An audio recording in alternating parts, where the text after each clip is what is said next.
Hello students, now today in this session we will discuss about Newton's third law of motion.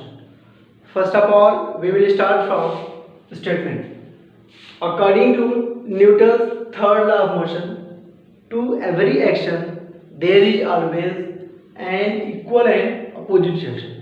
मतलब ये जब हम किसी body के ऊपर फोर्स अप्लाई करते हैं तो जो भी हम ये एक्शन कर रहे हैं बिल्कुल इसी अमाउंट का एक रिएक्शन उस बॉडी से प्रोड्यूस होता है, ठीक है। और वो क्या होगा, उसके अपोजिट डायरेक्शन में होगा, ठीक है। हम एक्शन करते हैं तो वहाँ से कोई रिएक्शन प्रोड्यूस होता है, ठीक। Now the action and reaction act on different bodies and hence they do not cancel out. मतलब ये कि बॉडी की दो अलग अलग बॉडी के ऊपर एक्शन और रिएक्शन क्या होगा, प्रोड्यूस होगा, एक्ट होगा, ठीक है। सेम बॉडी पे बिल्कुल एक्ट नहीं होना चाहिए, ओके।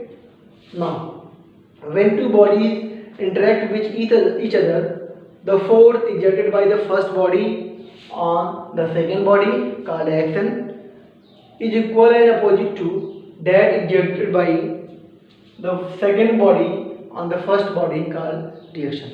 हम एक डायग्राम के थ्रू देख सकते हैं कि बात करेंगे जब दो बॉडी एक दूसरे के इंटरेक्शन में आएगा, जब कोलिजन होगा एक दूसरे से, तो उस कंडीशन में क्या होगा, this is body A and this is body B. Now force on A, okay, force on A due to B is called FAB and force on B due to body A is called force BA.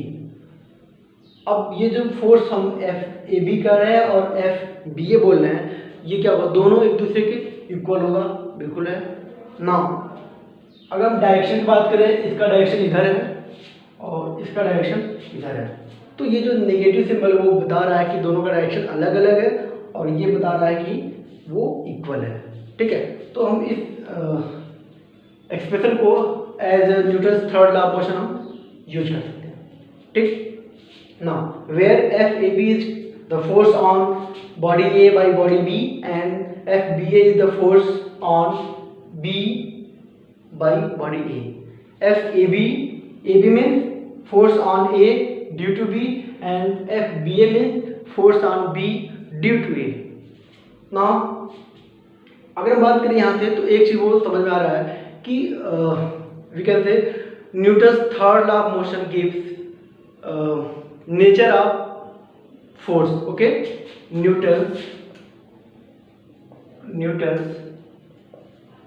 third law of motion, Newton's third law of motion gives nature of force.